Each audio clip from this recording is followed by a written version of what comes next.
Hello everyone, I hope you're doing well. For those of you who don't know, my home language is Afrikaans. The South African people would clearly hear it from my accent. I have a very strong Afrikaans accent. And to my international friends, we have 12 official languages in South Africa. I can only speak 2, Afrikaans and obviously English. And I really enjoy Afrikaans. I think it's a very unique language.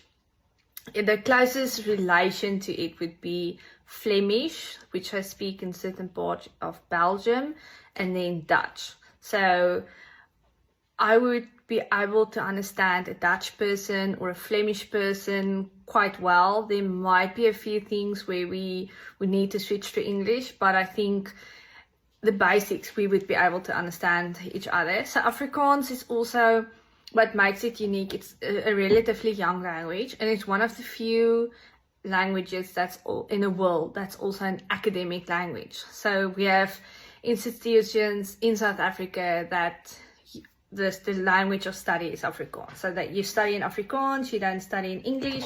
And then also Afrikaans, I have to read this, has an influence from a lot of other languages.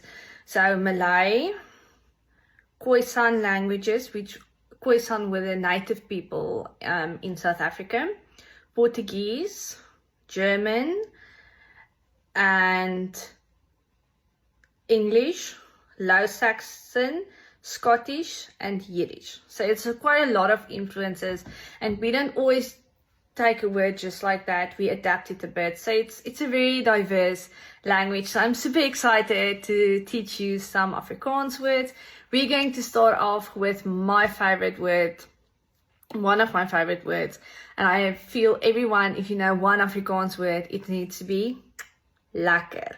It's written like this, but it's pronounced like this, like clear lekker. So next week we are going to look at the word lekker, and then you can tell your friends you know one Afrikaans word.